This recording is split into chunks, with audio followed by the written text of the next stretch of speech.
नमस्कार बच्चों, आज के इस वीडियो में मैं आपको एमपी बोर्ड 12th मैथ्स का 2019 का सॉल्यूशन लेकर के आया हूँ। आप ध्यान से देखिए, इसमें खंड अ में सही विकल्प चुनकर लिखिए।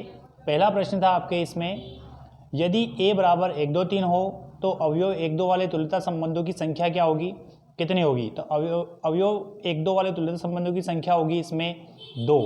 वो कैसे होगी हम जानते हैं। इसमें संबंध सभी लिखने पड़ेंगे। इसमें R1 संबंध में क्या होगा, 1 1 2 2 3 3, ठीक है, 1 2,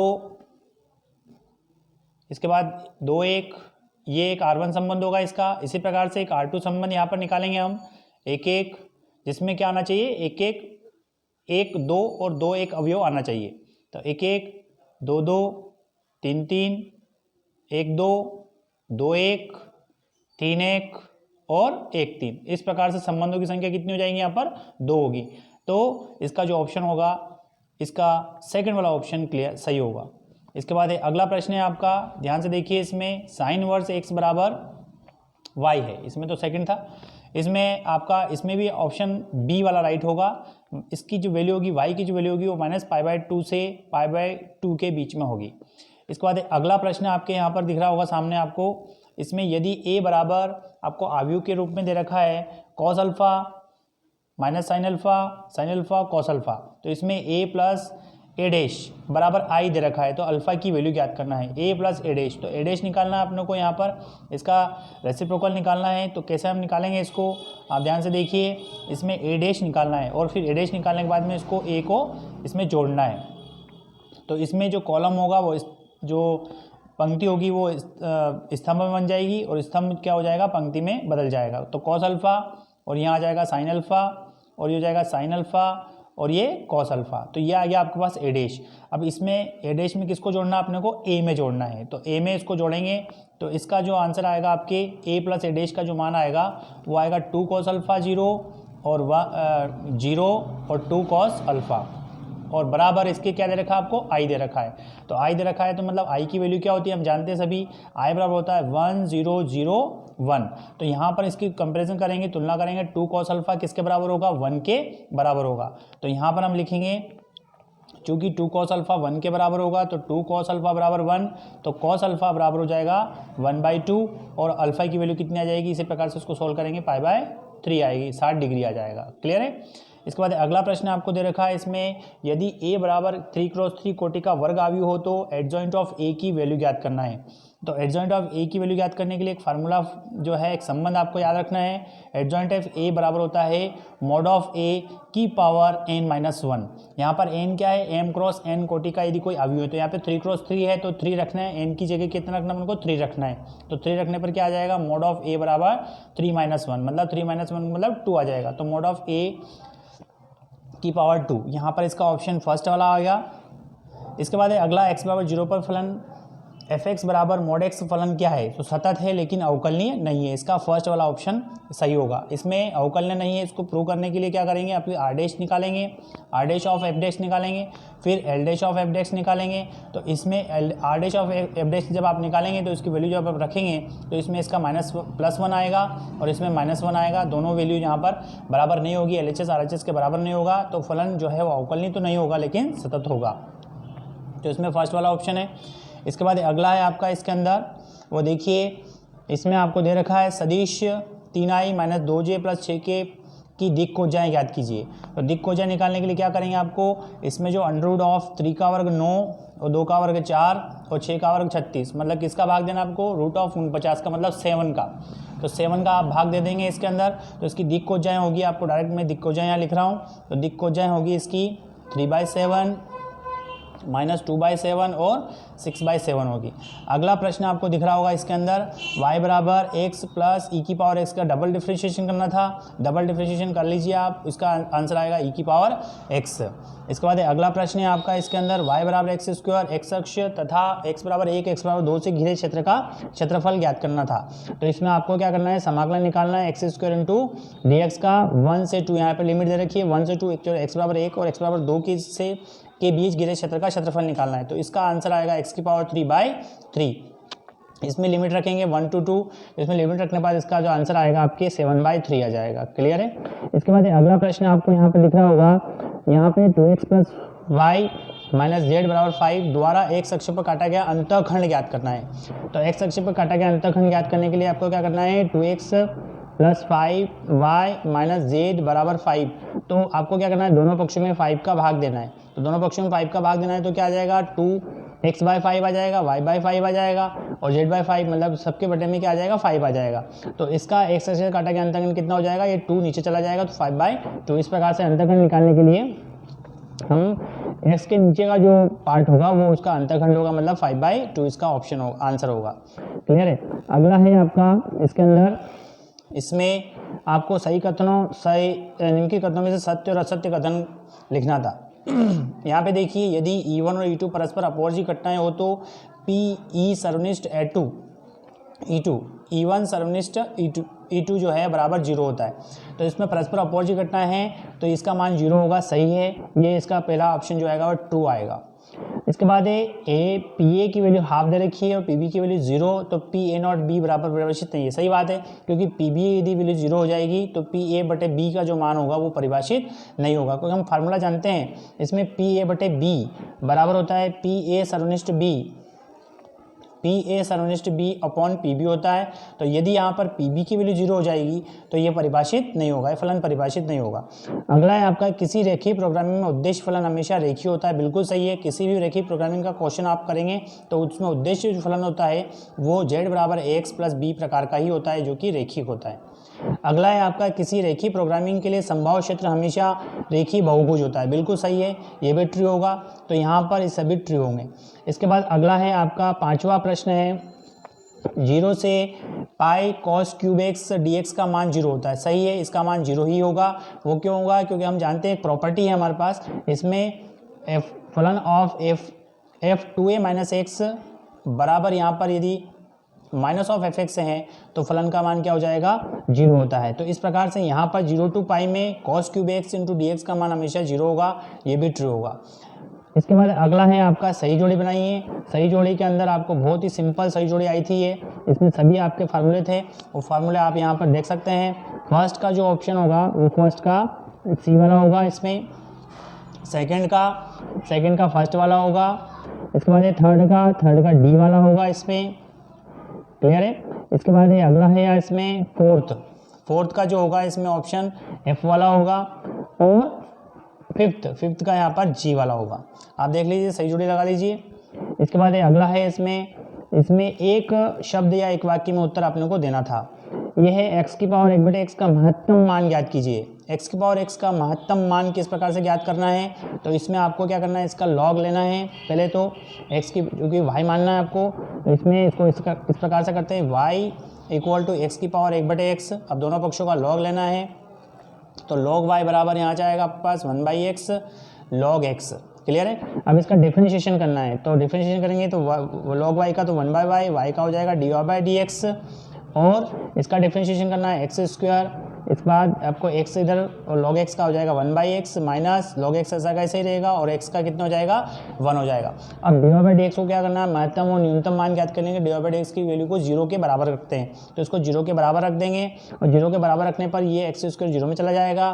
तो जो इसमें लास्ट में जो बचेगा, डिफरेंशिएशन को 0 के बराबर रखने पर 1 - log x बराबर 0 होगा, और log x बराबर 0 होगा तो log x की वैल्यू कितनी हो जाएगी, 1 होगी।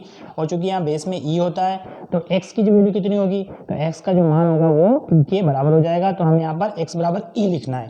तो x⁴1/x का महत्तम मान ज्ञात करने के लिए x की जगह क्या लिखना है, अपने को e लिखना है। तो इसका जो आंसर आएगा वो e⁴1/e आएगा। त्रिज्या r के सापेक्ष वृत्त के क्षेत्रफल में परिवर्तन की दर आपको ज्ञात करना था। इसमें आपको दिख रहा होगा d वृत्त के क्षेत्रफल में परिवर्तन, तो वृत्त का क्षेत्रफल क्या होता है, a बराबर होता है πr²। तो इसमें आपको dA/dr निकालना था, क्योंकि क्षेत्रफल में परिवर्तन की दर त्रिज्या के सापेक्ष निकालना है। तो 2πr हो जाएगा और r की वैल्यू यहाँ पर 5 लिखना है, तो 5 × 2 10π हो जाएगा। तो इसका जो आंसर आएगा आपके वो कितना होगा, 10π आएगा। इसके बाद अगला प्रश्न है आपका, यहाँ पर इसमें वक्र आपको दे रखा है। इसमें वक्र है आपका y = 2x² + 3 sin x = 0 पर अभिलंब की प्रवणता आपको याद करनी थी। तो अभिलंब की प्रवणता याद करने के लिए क्या करना है, इसका डिफरेंशिएशन करना है। तो dy बाई डी एक्स बराबर हो जाएगा यहाँ पे 4x, ठीक है, और प्लस 3 sin x का क्या हो जाएगा यहाँ पे cos x। अब x बराबर क्या रखना है अपने को 0 रखना है, तो x बराबर 0 रखेंगे तो ये तो 0 हो जाएगा। ये अभिलंब की प्रवणता निकालनी है, x बराबर 0 पे ये क्या होगा cos 0 का मान 1 होगा, तो क्या बच जाएगा केवल 3 बच जाएगा।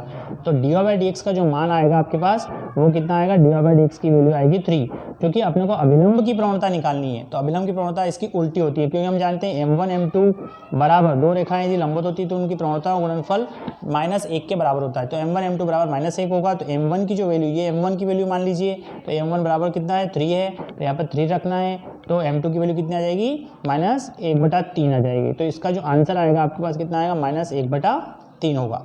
इसके बाद अगला प्रश्न आपको दिख रहा होगा, इसमें आपको है 3 sin x plus 4 cos theta का निम्निष्ट मान ज्ञात करना है। तो इस प्रकार के क्वेश्चन करने के लिए उच्चिष्ट निम्निष्ट मान ज्ञात करना हो, इस प्रकार का यदि क्वेश्चन हो, तो इसमें आपको डायरेक्ट ये फार्मूला लगाना है, इसमें plus minus of √a² plus b² लिखना है। तो प्लस वाली जो वैल्यू होगी वो अधिकतम होगी और माइनस वाली जो वैल्यू होगी वो निम्निष्ट या न्यूनतम मान होगा। तो प्लस माइनस ऑफ f(x) बराबर a का वर्ग मतलब 3 का वर्ग 9 और 4 का वर्ग कितना होगा 16 होगा, तो ये आ जाएगा √25 मतलब +-5 आ जाएगा। +-5, तो निम्निष्ट मान जो होगा इसका -5 होगा और उच्चिष्ट मान कितना होगा +5 होगा। तो इसमें निम्निष्ट मान निकालना था, इसका -5 हो जाएगा। इसके बाद एक वक्र y बराबर x की पावर क्यूब के x³ के 1 पर स्पर्श रेखा का समीकरण आपको ज्ञात करना था। तो इसमें समीकरण ज्ञात करना है तो डिफरेंशिएशन निकालना है, इसका डिफरेंशिएशन करना पड़ेगा। तो हम डिफरेंशिएशन किस प्रकार से आप इसको कर सकते हैं, ध्यान से देखिए। इसमें y बराबर x², तो dy बाई डी एक्स बराबर यहाँ आ जाएगा आपके पास कितना, x³ है तो 3x² हो जाएगा। अब यहाँ पर 1 लिखना है अपने को, 1 पर स्पर्श रेखा है तो यहाँ पर 1 लिखना है, तो ये 1 लिखेंगे तो dy बाई डी एक्स का मान कितना आ जाएगा 3 आ जाएगा। क्लियर है। अब आपको स्पर्शरेखा का समीकरण लिखना है, तो स्पर्शरेखा का समीकरण कैसे लिखेंगे, y माइनस y1 बराबर dy बाई डी एक्स, जो dy बाई डी एक्स की वैल्यू आपको 3 आई है, और x माइनस x1, तो y माइनस y1 1 और यहाँ पर 3 लिखना है, x माइनस 1। तो इस प्रकार से इसको सॉल्व करेंगे। इसका जो आंसर आएगा आपके पास y बराबर 3x और -1 उधर चला जाएगा तो माइनस का 2 हो जाएगा, तो y बराबर 3x माइनस 2 इसका आंसर आएगा। इसके बाद है अगला,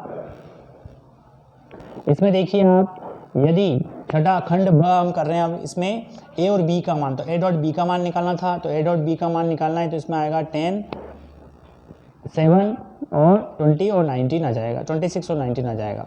इसके बाद अगला है, इसके अंदर अथवा का वाला पार्ट है, इसमें a बराबर दे रखा है आपको आव्यू और b बराबर b का आव्यू दे रखा है, तो a माइनस b का मान निकालना है। इसमें बस सिर्फ माइनस करना है, इसका मान आएगा आपका जो आंसर आएगा वो सामने लिख रखा है मैंने, इसका आएगा 0 10 -1 -14 14 और -7। इसके बाद x बराबर 0 पे आपको क्या करना है, x बराबर 0 पर फलन f(x) बराबर 2x प्लस 3 के सातत्यता की जांच करना है। तो ये फलन जो है x बराबर 1 पर सतत है या नहीं, तो x बराबर 1 पर सतत है नहीं, उसके निकालने के लिए क्या करेंगे, f(x) जो निकालेंगे हम लिमिट h टेंड्स टू 0 पर, तो h टेंड्स टू 0 पर 2 प्लस h, तो 0 प्लस h और प्लस 3, तो h टेंड्स टू 0 यहाँ पर रख देंगे, तो ये आ जाएगा आपके पास 1 प्लस h, तो 1 प्लस 3 हो जाएगा। तो इसकी जो वैल्यू आएगी आपके पास लेफ्ट हैंड साइड और राइट हैंड साइड दोनों बराबर आएगी, 5 के बराबर आएगी, तो ये फलन क्या हो जाएगा, सतत हो जाएगा। सिद्ध कीजिए कि मापांक फलन f(x) बराबर mod x बराबर 0 पर अवकलनीय नहीं है। ये इसमें ऑब्जेक्टिव में अपन ने देखा था वहाँ पर, तो ये फलन है x बराबर 0 पर फलन जो है mod x अवकलनीय नहीं है। इसके बाद उदाहरण प्रश्न नंबर 8, इसमें देखिए आप समाकलन कीजिए।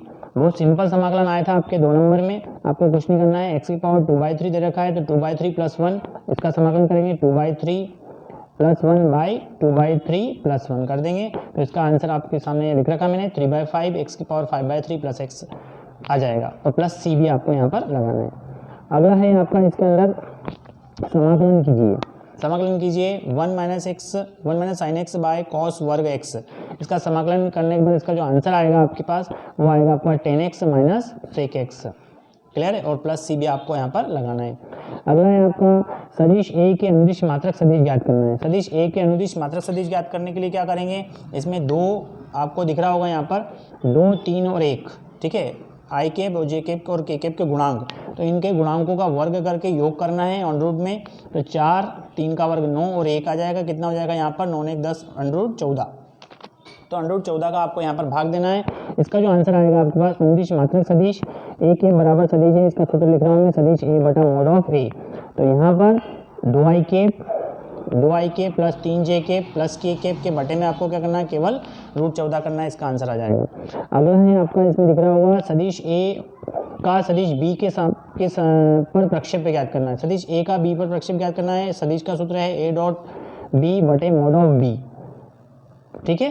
तो इसमें a डॉट बी निकालना है, फिर मॉड ऑफ बी का इसमें भाग देना है। इस प्रकार से इसका जो मान निकाल सकते हैं। ध्यान से आप देखिए, a डॉट बी कैसे निकालेंगे, यहाँ पर इसमें इसका इंटू करना है, तो यहाँ पर जाएगा 2 1 जा 2 2 और 3 2 जा 6 और 2 1 जा 1। के कैप के गुणांकों में गुणा करना है, आई कैप के आई कैप में, जे कैप का जे कैप में, और बटे अंडररूट कितना है, मॉड बी करना है। मॉड बी कितना है, 2 का मतलब 4 5 6। तो इस प्रकार से आंसर आएगा 10/√6 या 5/3√6 भी अपन इसको लिख सकते हैं। अगला है आपका, इसके अंदर उस समतल का समीकरण ज्ञात कीजिए जिसके निर्देशांक अक्षों पर अंतःखंड -4 2 और 3 है। तो बहुत ही सिंपल क्वेश्चन आया था आपके पास। इसका सूत्र डायरेक्ट आप लिख सकते हैं, x बटे ए धन y बटा बी धन z बटा सी बराबर 1 होता है। ए बी सी की जगह आपको क्या करना है, ए बी सी की जगह ये रखना है, -4 2 और 3 रखना है, ये आंसर है इसका। अगला है आपका, इसके अंदर रेखा दे रखी है और समतल के बीच का कोण ज्ञात है। रेखा और समतल के बीच के कोण का सूत्र है आपका sin फाई या sin थीटा बराबर होगा an plus bm plus cn बटे √a का वर्ग प्लस b का वर्ग प्लस c का वर्ग √l का वर्ग प्लस m का वर्ग प्लस n का वर्ग। इसमें आपको इसमें वैल्यू रखना था, इसमें फार्मूले में मान रखना है, ABC LMN की वैल्यू रखना है, और ABC और LMN का मान रखने के बाद में इसका जो आंसर आएगा आपके पास वो आएगा 15/7√11। इसका जो आंसर आएगा कितना आएगा, 15/7√11 इसका आंसर आएगा। इसके बाद अगला है आपका, इसके अंदर हवा के बुलबुले की त्रिज्या 1/2 सेंटीमीटर प्रति सेकंड की दर से बढ़ रही है। मतलब त्रिज्या बढ़ रही है सेंटीमीटर प्रति सेकंड की दर से, मतलब dr/dt की वैल्यू दे रखी है आपको, कितना 1/2 दे रखा है। क्लियर है। इसके बाद त्रिज्या 1 सेंटीमीटर होने पर बुलबुले के आयतन में परिवर्तन की दर आपको ज्ञात करना है। तो बुलबुले का आयतन बराबर क्या होता है, हम जानते हैं। बुलबुले का आयतन बराबर होता है, आप लोग सबको बुलबुले का आयतन का मान जो है हमें यहाँ पर लिखना है। तो बुलबुले का आयतन होता है V बराबर होता है, हम जानते हैं 4/3 πr3। क्लियर है। तो यहाँ पर आपको आयतन में परिवर्तन की दर निकालना है, तो dV/dt। क्लियर है, ठीक है। और 4/3 और पाई और r की पावर 3 का कितना हो जाएगा, यहाँ पर 3r² हो जाएगा, और r का कितना होगा, dr/dt। इन सब में वैल्यू हम रखेंगे। इन सब में वैल्यू रखने के बाद में आएगा इसका आंसर 2 पाई सेंटीमीटर क्यूब। कितना आएगा यहाँ पे, 2 पाई घन सेंटीमीटर प्रति सेकेंड। इसके बाद अगला प्रश्न है आपका, इसमें वक्र दे रखा है। x बराबर 1 - 1 sin थीटा, y बराबर b cos वर्ग थीटा, थीटा बराबर π/2 पर अभिलंब की प्रवणता। तो अभिलंब की प्रवणता इसको सॉल्व कर लेना आप। dx/dt निकालना है, dy/dt निकालना है। तो dy/dt के बटे में dx/dt लिखना है। थीटा बराबर π/2 पर जो भी मान आएगा आपके पास वो आएगा 2b/a। अब इसका उल्टा करना है क्योंकि अभिलंब की प्रवणता निकालना है। तो जिस प्रकार से उसमें m1 × बराबर -1 किया था एक क्वेश्चन में ऊपर हमने, तो इसी प्रकार से इसका उल्टा करना है। तो इसका आंसर आएगा आपके पास -a/2b, इसका आंसर आएगा। क्लियर है। अगला प्रश्न है आपका, इसके अंदर वो देखिए प्रश्न नंबर 12, y बराबर x 5 - x x के किस मान के लिए उच्चिष्ट या निम्निष्ट है। तो x के किस मान के लिए उच्चिष्ट या निम्निष्ट है, तो इसमें इसका अवकलन करना है, और अवकलन करने के बाद में आपको यह देखना है कि डिफरेंशिएशन में dy/dx का मान जब 0 के बराबर करेंगे तो x का क्या मान आएगा। ठीक है, तो इसका डिफरेंशिएशन करेंगे dy/dx, इसका डायरेक्ट डिफरेंशिएशन कर रहे हैं अपन यहाँ पर। तो 5x का तो 5 हो जाएगा और माइनस का 2x हो जाएगा। अब इसको हम 0 के बराबर करेंगे, तो जैसे 0 के बराबर करेंगे कितना आ जाएगा, 5 - 2x बराबर 0 हो जाएगा। क्लियर है। तो x बराबर कितना हो जाएगा, 5/2। तो x बराबर 5/2 पर इसका जो मान होगा वो अधिकतम मान प्राप्त होगा और निम्नलिखित मान कोई भी प्राप्त नहीं होगा। क्यों, क्योंकि डबल डिफरेंशिएशन करने पर इसका मान जो है वो क्या आएगा, ऋणात्मक आएगा। तो x बराबर 5/2 पर क्या होगा, इसका मान अधिकतम होगा और कोई भी मिनिमम मान नहीं होगा। इसके बाद अगला है, अवकलज का प्रयोग करके आपको √49.5 की वैल्यू ज्ञात करना थी। तो इसमें आपको क्या करना है, इसमें √49.5 को हम x मान लेते हैं बराबर y। क्लियर है। तो यहाँ पर x किसको माना आपने, 49 को माना है। तो x बराबर आपने माना है 49। तो डेल x जो होगा वो डेल x कितना होगा, 0.5। क्लियर है। तो डेल एक्स बराबर 0.5, तो यहाँ पर चूंकि डेल वाई में एक फार्मूला है आपको याद रखना है, डेल वाई बराबर होता है dy by d x into del x. Clear है। तो dy by d x into del x में डेल वाई की वैल्यू निकालना है और dy बाई डी एक्स की जो वैल्यू हम डिफ्रेंशिएशन करने के बाद में y बराबर रूट ऑफ एक्स जो लिख रहा है, इसमें डिफ्रेंशिएशन करने के बाद जो वैल्यू यहाँ पर हमें लिखना है और इसका मान जो है, इसका मान आएगा आपके पास उत्तर 7.036, इसका मान √49.5 का वैल्यू आएगी। अगला है आपका, इसमें a प्लस बी प्लस सी बराबर 0 हो तो सिद्ध कीजिए कि a क्रॉस बी बराबर बी क्रॉस सी बराबर सी क्रॉस ए। बहुत ही सिंपल प्रश्न आया था आपके ये, इसमें आपको कुछ नहीं करना है, a प्लस बी प्लस सी जो दे रखा है आपको सदिश रूप में, इसमें एक बार में a सदिश का क्रॉस करना था और फिर दूसरी बार में b सदिश का क्रॉस करेंगे। a सदिश का क्रॉस करेंगे तो a का क्रॉस a का तो a में करेंगे तो 0 हो जाएगा, तो a क्रॉस b और प्लस a क्रॉस c बराबर कितना 0। तो a क्रॉस b और a क्रॉस c, अब ये इधर जाएगा, तो जैसे ये इधर जाएगा तो यहाँ पर क्या आएगा, a क्रॉस b बराबर हो जाएगा आपके पास a क्रॉस c, चिन्ह किसका आएगा यहाँ पर माइनस का आएगा, तो इसको हट माइनस के चिन्ह को हटाएंगे तो c क्रॉस a करेंगे तो चिन्ह हट जाएगा, प्लस हो जाएगा और c आगे आ जाएगा और a पीछे आ जाएगा। इस प्रकार से यहाँ पे देखिए a क्रॉस b बराबर c क्रॉस a आ गया। इसी प्रकार से हम इसमें b का इंटू कर देंगे और ये प्रूव हो जाएगा। अगला है आपका, उस समांतर चतुर्भुज का क्षेत्रफल ज्ञात कीजिए। संलग्न भुजाएं आपको दे रखी है, इसमें संलग्न जो भुजाएं हैं आपकी यहाँ पर a सदिश बराबर 3i के प्लस जे के प्लस 4k के और b सदिश बराबर b आई के माइनस जे के प्लस के दे रखा है। इसका जो है इस फार्मूला है डायरेक्ट a क्रॉस b का मोड निकालना है अपने को और a क्रॉस b निकालना है, फिर उसका मोड निकालना है, तो इसका जो आंसर आएगा √42 आ जाएगा। क्लियर है। अगला प्रश्न है आपका 14, इनकी दी रेखाएं L1 और L2 दे रखी है आपको, इसमें R1 R सदिश बराबर आई के प्लस 2j के माइनस 4k के और लैम्डा के रूप में, ये आपको यहाँ पर देखिए इसमें पीछे दोनों रेखाओं में क्या दिख रहा है, इन दोनों रेखाओं में आपको 2i के प्लस 3j के प्लस 6k के और 2i के प्लस 3j के 6k के दोनों बराबर है, मतलब b बराबर b है, तो दोनों कौन सी रेखाएं हैं, समांतर रेखाएं। तो समांतर रेखाओं के बीच की न्यूनतम दूरी का जो फार्मूला है d बराबर a2 माइनस a1 फार्मूला लगाना है क्रॉस b बटे मोड b, ये फार्मूला लगाना है। फार्मूला लगाने के बाद में आपको ये क्या है, a1 है और ये a2 है, तो इस a2 में से a1 को घटाना है और फिर क्रॉस निकालना है, तो b इन दोनों, ये दोनों ही b है, इसको मानो या इसको मानो एक ही बात है क्योंकि दोनों एक जैसे ही। तो 2i के प्लस 3j के 6k के क्या है यहाँ पर b है, तो मोड b निकाल लेना है और इसका इस फार्मूले में मान रखने के बाद न्यूनतम जो वैल्यू आएगी वो न्यूनतम वैल्यू आएगी आपके पास कितनी, √293/7, √, कितनी आएगी 293/7 आएगी, इसको देख सकते हैं आप। इसके बाद अगला प्रश्न है आपका, इसमें समतल की मूल बिंदु से दूरी ज्ञात करना है। बहुत ही सिंपल प्रश्न था, समतल की मूल बिंदु से दूरी ज्ञात करना है, तो आपको क्या करना है, इसमें √2 का वर्ग 4, 3 का वर्ग 9, 4 का वर्ग 16 दिख रहा होगा आपको, 2, 3 और 4 इनका वर्ग करना है आपको और इसमें कितना आएगा, इसका वर्ग आएगा √29। क्लियर है। तो इसके मूल बिंदु से न्यूनतम दूरी ज्ञात करना है, तो मूल बिंदु से न्यूनतम दूरी ज्ञात करना है तो -6/√29 इसका आंसर आएगा। इसका आंसर कितना आएगा, 6/√29। अगला प्रश्न है आपका, f(x) बराबर x², gx बराबर x plus 3, f of g निकालना है, g ऑफ f निकालना है, f ऑफ g 2 निकालना है। बहुत ही सिंपल प्रश्न था। f(x) बराबर तो f of g of f निकालना है, तो g ऑफ f निकालने के लिए क्या करेंगे, g ऑफ f में यहाँ पर इसमें वैल्यू रखना है, g ऑफ f में, तो इसकी जो वैल्यू आएगी x² plus 3, g of f आ गया। अब f ऑफ g निकालना है, तो f ऑफ g निकालना है, तो अब इसकी वैल्यू इसमें इसके अंदर रखना है, तो f ऑफ g रखना है, तो x प्लस 3 पूरे का स्क्वायर आ जाएगा। क्लियर है। अब आपको f ऑफ g 2 निकालना है, तो f ऑफ g 2 मतलब यहाँ पर x की जगह कितना रखना है, 2 रखना है, तो f ऑफ g 2, तो f ऑफ g 2 लिखना है, तो x की जगह यहाँ पर 2 रखना है, तो 2 प्लस 3 कितना हो जाएगा यहाँ पे, 2 प्लस 3 का स्क्वायर मतलब 25 हो जाएगा, 5 का स्क्वायर 5 हो जाएगा। क्लियर है। अगला है आपका, इसके अंदर क्वेश्चन है आपको, साइन इनवर्स 3/5, साइन इनवर्स 8/17 बराबर कॉस इनवर्स 84/85, ये आपको लेकर के आना है। तो फार्मूला का यूज़ करके हम डायरेक्ट लिख सकते हैं इसको, sine inverse x √1 - y² plus y √1 - x², ये फार्मूला आपको लगाना है और फार्मूला लगाने के बाद में डायरेक्ट इसको शुद्ध आप कर सकते हैं। इसके बाद अगला है, इसमें सिद्ध कीजिए कि cos इनवर्स x बराबर 2 cos इनवर्स √1 + x/2। यहाँ पर आपको क्या करना था, x की जगह आपको cos थीटा या cos 2 थीटा भी आप लिख सकते हैं। तो x की जगह जैसे आपने cos 2 थीटा लिखा है, तो x की जगह cos 2 थीटा लिखने पर क्या आएगा, यहाँ पे देखिए 2 cos इनवर्स RHS साइड ले रहा हूँ मैं, तो इसमें आ जाएगा 1 प्लस कोस 2 थीटा और बाई 2। अब 1 प्लस कोस 2 थीटा की वैल्यू आपको सबको पता होगी। 1 प्लस कोस 2 थीटा की वैल्यू कितनी होती है?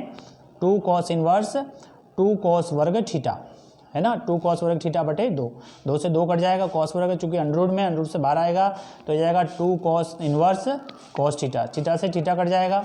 क्लियर है, आपको दिख रहा होगा यहाँ पे। और यहाँ पे आ जाएगी वैल्यू आपकी कितनी? 2 थीटा। तो कॉस 2 थीटा बराबर कितना आ जाएगा? चूंकि कॉस 2 थीटा बराबर एक्स की वैल्यू आपको दे रही, कॉस 2 थीटा से 2 भी वो कैंसिल हो जाएगा, बचेगा क्या? इसका कॉस इनवर्स एक्स बच जाएगा।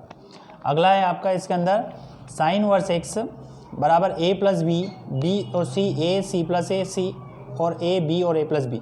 यहाँ पर आपको संक्रिया लगानी थी, संक्रिया हो जाएगी आपके पास। R1 में संक्रिया करेंगे अपन, R1 में संक्रिया करेंगे, R1 में इससे क्या घटाएंगे? R1 प्लस R2 घटा देंगे, R2 प्लस R3 घटा देंगे। संक्रिया करने के बाद डायरेक्ट आप उसको जो है इसका प्रसार कर देना, आंसर आ जाएगा। अगला है आपका उस त्रिभुज का क्षेत्रफल ज्ञात कीजिए, इसका शीर्ष 3 8 -4 2 और 5 1 है।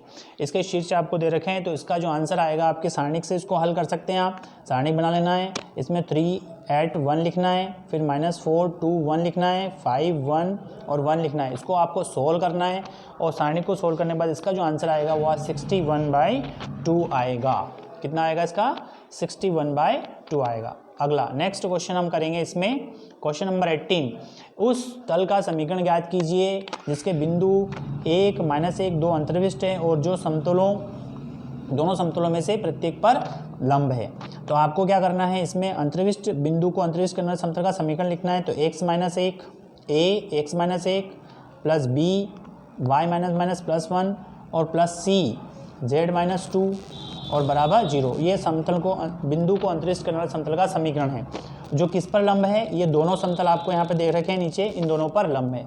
तो इन दोनों पर लंब है, तो उस समतल का आपको समीकरण निकालना है। तो डायरेक्ट आपको फार्मूला लगाना है, फार्मूला को सारणिक के रूप में यहाँ लिखना है।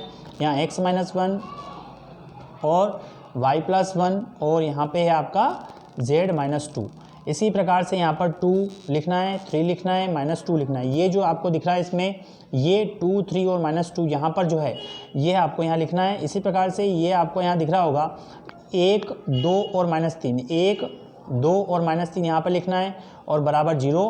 अब इसको आप सोल्व कर लेना है, उस समतल का समीकरण आ जाएगा। इसका जो आंसर आएगा आपके, आंसर क्या आएगा इसमें?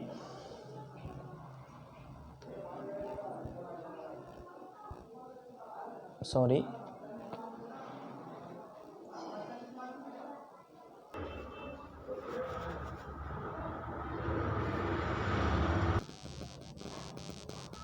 हाँ, तो देखिए इसमें आपको इसका जो आंसर आएगा वो आएगा आपके पास कितना? 5x - 4y - z = 7 आएगा। क्लियर है। अगला प्रश्न है आपका, इसके अंदर अथवा वाला प्रश्न भी था। इसमें सिद्ध कीजिए कि घन के किसी दो विकर्णों के बीच कोण cos इनवर्स 1/3 होता है। घन के दो विकर्णों के बीच कोण जो होता है वो cos इनवर्स 1/3 होता है। तो घन के दोनों विकर्ण निकालना है अपने को, उनके दिक् अनुपात निकालना है। तो उनके दिक् अनुपात आएंगे आपके पास, एक विकर्ण का दिक् अनुपात a होगा और दूसरे विकर्ण का दिक् अनुपात आपका 0 या यहाँ पर हम a और 0, जो भी आपका यहाँ पर दिक् अनुपात आएगा वो आपको दिक् अनुपात यहाँ पर दूसरे, इसको हम इस प्रकार से सोल्व कर सकते हैं। देखिए ध्यान से, इसमें हमें घन लेना है, घन को x y और z अक्ष के अकॉर्डिंग बनाना है और x y और z अक्ष के अकॉर्डिंग बनाने के बाद में आपको यहाँ पर, यहाँ देख लीजिए आप, इस प्रकार का आपको घन बनाना है, जिसमें अब आपको दो विकर्ण यहाँ पर लेना है। थोड़ा सा और सिंपल तरीके से हम बना देते हैं। ये देखिए, ये आपको एक इस प्रकार से घन बनाना है, ये बन गया। क्लियर है। अब यहाँ पर इसके विकर्ण आपको लेना है। ये क्या है? इसका ओरिजिन पॉइंट है और यहाँ पर ये कौन से एक्स वाई और जेड अक्ष तीनों अक्षों पर है। तो इसके जो निर्देशांक होंगे वो ए होंगे। क्लियर है। ठीक है, इसके निर्देशांक इस प्रकार से, यहाँ पर चूंकि मूल बिंदु ओरिजिन पॉइंट है तो इसके निर्देशांक क्या होंगे? 0 0 0 होंगे। तो घन का एक विकर्ण होगा ये, और इस विकर्ण के दिक् अनुपात क्या होंगे? ए होंगे। क्लियर है। इसी प्रकार से आपको एक बिंदु यहाँ पर लेना है और एक बिंदु यहाँ पर भी लेना है। तो इसमें चूंकि ये एक्स और वाई अक्ष है, समतल है, तो इसमें इसके इस बिंदु के निर्देशांक क्या होंगे? वो होंगे आपके a 0 और इस बिंदु के निशान क्या होंगे आपके पास 0 0 A होगा। क्लियर है। अब यहाँ पर इसका और इसका द्विगुणपात निकालना अपने को, तो ये होगा A माइनस 0 मतलब A माइनस 0 मतलब A और 0 माइनस A का मतलब माइनस का A। इस प्रकार से आपको क्या करना है, इन दोनों के बीच कोण निकालना है। तो एक फार्मूला है आपको कोण निकालने का, एक फार्मूला आपको ध्यान रखना है। cos थीटा बराबर होता है A1A2 plus B1B2 plus C1C2 upon under A का वर्ग प्लस A1 का वर्ग B1 का वर्ग प्लस C1 का वर्ग अंडर A2 का वर्ग प्लस B2 का वर्ग प्लस C2 का वर्ग। इस प्रकार से फार्मूला इसको यूज़ करना है। और फार्मूला निकालने के बाद में आपको डायरेक्ट इसका cos थीटा की जो वैल्यू आएगी वो आएगी आपके पास A square plus A square minus का A square upon under 3A square under 3A square. इसको हम सोल्व करेंगे, सोल्व करने के बाद A बटे कितना आ जाएगा, 1/3 आ जाएगा थीटा का मान। तो cos इनवर्स थीटा बराबर cos इनवर्स कितना हो जाएगी, थीटा बराबर cos इनवर्स 1/3 इसकी वैल्यू आ जाएगी। क्लियर है। इसके बाद देखिए अगला प्रश्न है आपका है इसमें क्वेश्चन नंबर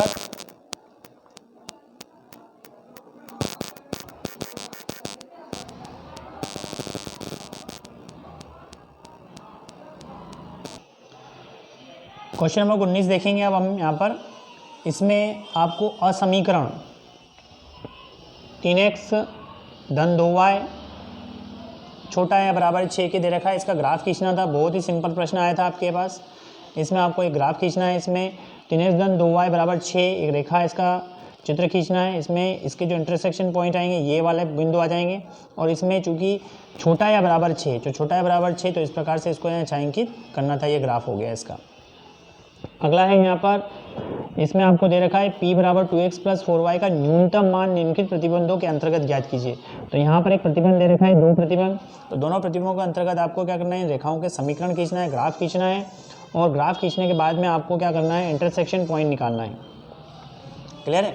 और इंटरसेक्शन पॉइंट निकालने के बाद में आपको यहाँ पर इंटरसेक्शन जो पॉइंट आएंगे इनके, इन दोनों रेखाओं के जो इंटरसेक्शन पॉइंट आएगा वो मैं यहाँ पर आपको बता रहा हूँ। 12/5 और 4/5 आएगा। और 12/5 और 4/5 जो इंटरसेक्शन पॉइंट आएगा वो इन दोनों वैल्यू को आपको P बराबर 2x प्लस 4y के लिए लिखना है। और इसका जो मान आएगा वो न्यूनतम मान 8 आएगा। क्लियर है। इसके बाद अगला प्रश्न है आपका 20वां। PA की वैल्यू हाफ दे रखी है, PB की वैल्यू 1/4 दे रखी है। PA सब्टेंड B बराबर 1/4 हो, तो निम्न के मान आपको ज्ञात करना था। तो PA बटा B का मान कितना आएगा, 1 आ जाएगा। और PB बटा A का मान कितना आएगा, 1/2 आएगा। इसको आप सोल्व कर सकते हैं। फार्मूला आपके पास है PA बटा B। फार्मूला आपको याद है, PA बटा B बराबर होता है PA सरेनिस्ट B अपॉन PB। इस फार्मूले में वैल्यू रख लेना, इसका आंसर आ जाएगा। अगला है आपका इसके अंदर 21वां प्रश्न है। दो पासों को 20वें का अथवा प्रश्न है, दो पासों को 4 बार फेंकने पर जो है दोनों पर समान अंक प्राप्त करने की प्रायिकता ज्ञात कीजिए। तो दोनों पर समान अंक ज्ञात करने की प्रायिकता निकालना है अपने को। तो इसका जो 4 बार फेंकना है तो P बराबर कितना होगा, सक्सेस होने की प्रायिकता होगी यहाँ पे 6 क्योंकि समान अंक है तो समान तो 1 1 2 2 है ना, 1 1 2 2 3 3 इस प्रकार से कितने होंगे यहाँ पर 6 होंगे। तो 6 बटा कितना हो जाएगा 36 और 2 पासे हैं 36 तो 1/6। तो समान अंक आने की प्रायिकता कितनी हो जाएगी, 1/6 आ जाएगी। इसी प्रकार से समान अंक न आने की प्रायिकता कितनी हो जाएगी, 1 ऋण 1/6 मतलब कितना आ जाएगी 5/6। समान अंक न आने की प्रायिकता हो जाएगी। तो समान अंक आने की प्रायिकता और समान अंक न आने की प्रायिकता, इसको हम सोल्व करेंगे। सोल्व करने के बाद डायरेक्ट इसका जो आंसर आएगा वो आंसर आएगा, आपको आंसर बता रहा हूँ मैं, ये आएगा 671/1296। क्लियर है। इसमें आप फार्मूला लगाना है आपको, P सक्सेस सफलता बराबर 1 ऋण P x बराबर 0। इसमें कोई भी सफलता नहीं। तो इसमें आपको क्या करना है, इसमें कोई भी सफलता नहीं तो 1 माइनस ये हो जाएगा 1 माइनस इसमें जो वैल्यू आपको रखना है वो हो जाएगा 4C0 और P की पावर 0 और Q की पावर 4 माइनस 0। क्लियर है। तो P की वैल्यू 0, P की पावर 0, Q की पावर 4 माइनस 0 में 4। तो यहाँ पर इसको इसमें वैल्यू इस फार्मूले में मान रख लेना आप लोग। और इसको जो हल करेंगे तो इसको हल करने के बाद 671/1296 इसका आंसर आएगा। अगला प्रश्न है आपका 21वां। बहुत ही सिंपल प्रश्न था। एक परिवार में 2 बच्चे हैं, यदि ज्ञात हो कि बच्चों में से कम से कम एक बच्चा लड़का है तो इसकी क्या प्रायिकता आपको निकालना है। तो लड़का होने की प्रायिकता आपको ज्ञात करनी है। तो बहुत ही सिंपल प्रश्न था। इसमें बॉय बॉय हो सकता है, बॉय गर्ल हो सकता है, या गर्ल बॉय हो सकता है, या गर्ल गर्ल हो सकता है, लेकिन ये ज्ञात है। यहाँ पर ये बोला है कि ज्ञात है कि बच्चों में से कम एक बच्चा है। एक बच्चा क्या है? लड़का है। तो लड़का है मतलब यहाँ पर कितनी प्रायिकता है? तीनों आपको ही लिखना है। तो यहाँ पर टोटल दोनों बच्चों में से लड़का होने की प्रायिकता क्या होगी? तो लड़का होने की प्रायिकता 1/3 हो जाएगी। क्लियर है? इन तीनों को आपको लेना है, तो 1/3 इसका आंसर आ जाएगा। इसके बाद है आपका 500 को एक जोड़े में 3 उछालों पर दिकों की संख्या की प्रायिकता बंटन ज्ञात करना है। थोड़ा सा बड़ा क्वेश्चन था, इसमें प्रायिकता बंटन ज्ञात करना है। प्रायिकता बंटन आप आराम से निकाल सकते हैं, और प्रायिकता बंटन निकालने पर आपको वही पी की जो उसमें आपने करा था, पी बराबर 1/6 और क्यू बराबर कितना? 5/6। ये आपको सबसे पहले करना है। इसके बाद आपको क्या करना है? इसमें देखा है 3 बार उछालने पर दिकों की संख्या की प्रायिकता बंटन निकालना है। तो दिकों की संख्या की प्रायिकता बंटन निकालने के लिए वही फार्मूला लगाना है, पी एक्स बराबर 0, मतलब एक भी बार द्विक नहीं, मतलब 3 बार उछाला है, तो 5/6 इंटू 5/6 इंटू 5/6 करना है। तो 5/6 125 बाय कितना जाएगा? 216 आ जाएगा। ठीक है, तो प्रायिकता बंटन में 100 पहला x बराबर 0 पे इसकी जो वैल्यू आएगी 125/216। इसी प्रकार से आपका जो है p x बराबर 1 पर, p बराबर x पर इसकी जो वैल्यू आएगी आपके पास 75/216 आएगी। इसको आप सोल्व करना है, तो यह आएगी 75/, इसमें एक द्विक होगा। क्लियर है? इसके बाद है p बराबर, इसमें आका p x बराबर 2 पे, तो p x बराबर 2 पर इसकी वैल्यू कितनी आएगी? वो आएगी 15/216। आपको सोल्व कर लेना है। इसके बाद p x बराबर 3 पर इसकी वैल्यू आएगी आपके पास, p x बराबर 3 पर इसका जो मान आएगा वो आएगा आपके पास कितना? 1/216। तो 1/216 इनको जो है प्रायिकता बंटन के रूप में आप सारणी के रूप में लिख सकते हैं। इस प्रकार से 22वां प्रश्न है आपके इसमें देखिए cos alpha sine alpha by minus sine alpha और कॉस अल्फा। इसमें आपको क्या निकालना है? अवयव के रूप में a का a डैश इंटू a बराबर i आपको सिद्ध करना है। बहुत सिंपल है, a डैश निकाल लीजिए। a डैश आपको निकालना मैंने बताया ही है। a डैश निकालने के बाद में इसको i के बराबर कर देना। इसके बाद अगला प्रश्न है, इसमें यदि a और b का मान दे रखा हो तो निम्नलिखित को सत्यापित कीजिए। तो a का रेसिप्रोकल है ना, a का a डैश का डैश क्या होगा? a होगा।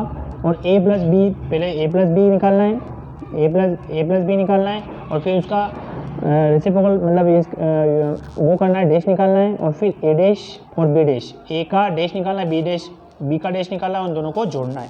आराम से इसको आप कर सकते हैं। इसके बाद ये जो क्वेश्चन है आपका बहुत ही इंपॉर्टेंट क्वेश्चन है, कॉमन क्वेश्चन है, सभी परीक्षाओं में जनरली आता रहता है। निम्नलिखित प्रश्न के फलन के सातत्यता की जाँच करना है।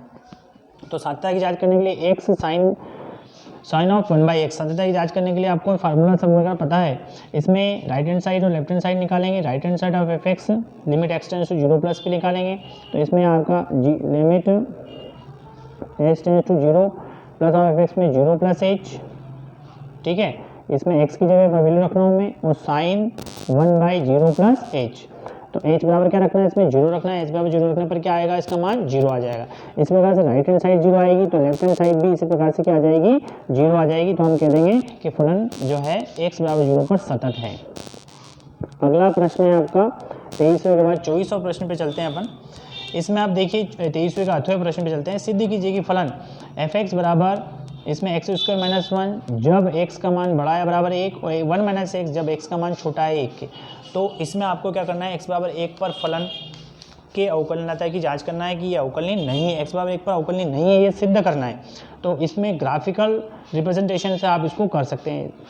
इसमें आपको क्या करना है कि ये x² - 1 का ग्राफ खींचना है, और x² - 1 का ग्राफ खींचने के बाद में 1 - x यहाँ पे दे रखा है, y बराबर 1 - x इसका ग्राफ खींचना है। यहाँ पर x बराबर 1 पर दोनों मिलेंगे, तो यहाँ पर x बराबर 1 पर यह अवकलनीय नहीं होगा।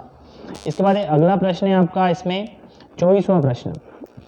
24 में दिख रहा है आपको समाकलन करना था, समाकलन x e⁻x बाय 1 + x²। इसका जो आंसर होगा इसको समाकलन कर सकते हैं। इसका आंसर आएगा e⁻x बाय 1 + x + c। ठीक है, इसके बाद अगला प्रश्न है 24वें का 8वां। इसमें 0 से 1 में tan 1x bye 1 + x² into dx का मान निकालना था। इसका जो आंसर आएगा आपके पास वो आएगा π²/32। ठीक है, π²/32 इसका आंसर आएगा। अगला प्रश्न है आपका इसके अंदर दे रखा है 25वां वृत्त का क्षेत्रफल ज्ञात करना था। बहुत ही सिंपल प्रश्न था। वृत्त का क्षेत्रफल नॉर्मली कॉमन सवाल है ये। तो इसमें क्या करना है आपको, वृत्त x square plus y square बराबर ए स्क्वायर का क्षेत्रफल निकालना है। तो इसका आंसर आएगा, इसको सोल्व कर लेना, पाई ए स्क्वायर आएगा। अगला प्रश्न है आपका इसमें 25वें का अथवे में y बराबर साइन एक्स और y1 बराबर साइन एक्स और y2 बराबर कॉस एक्स वक्रों के क्षेत्र का क्षेत्रफल ज्ञात करना है x बराबर 0 x बराबर पाई बाई 4 पर। तो इसमें आपको सबसे पहले आपको क्या करना है, इनके ग्राफ खींचते हुए आना चाहिए। इस प्रकार से यहाँ पर ये जो आपको खींचा है y2 बराबर कॉस एक्स का है और ये आ जाएगा y1 बराबर साइन एक्स का। अब इन दोनों के बीच का क्षेत्र का क्षेत्रफल निकालना है x बराबर 0 x बराबर पाई बाई 4 पर। तो इसका क्षेत्रफल जो आएगा वो ये आएगा और इसका क्षेत्रफल निकालने के लिए इसमें y2 माइनस y1 कर देंगे और y2 माइनस उसकी जो वैल्यू रखेंगे 0 से पाई बाई 4। इसका जो लिमिट रखेंगे हम कितने रखेंगे, 0 से पाई बाई 4 की वैल्यू रख देंगे। उसका आंसर √2 माइनस 1 आएगा।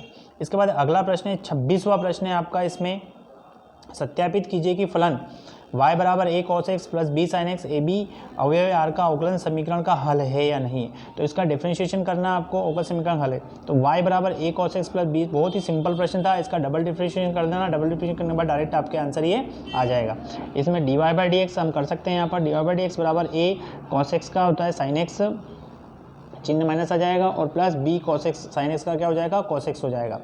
अब इसका फिर डिफरेंशिएशन करेंगे, अगला डिफरेंशिएशन करेंगे d2y बाई डी एक्स हो जाएगा और डबल डिफरेंशिएशन करने के बाद माइनस का a sin x का क्या हो जाएगा, ये cos x हो जाएगा और माइनस का b sin x cos x का क्या हो जाएगा, sin x हो जाएगा। माइनस का कॉमन निकाल लेना, माइनस कॉमन निकाल माइनस y आएगा, माइनस y को इधर लेंगे तो ये वैल्यू आ जाएगी।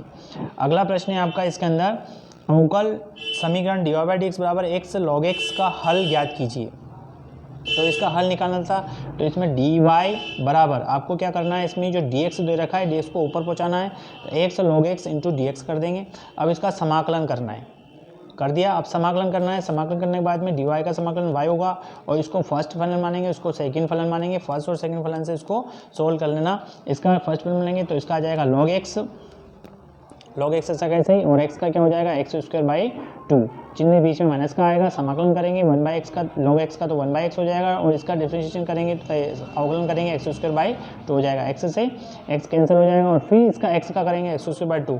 तो इसका जो आंसर आएगा आपके पास वो आएगा y बराबर log x into x square by 2, log x into x square by 2 minus x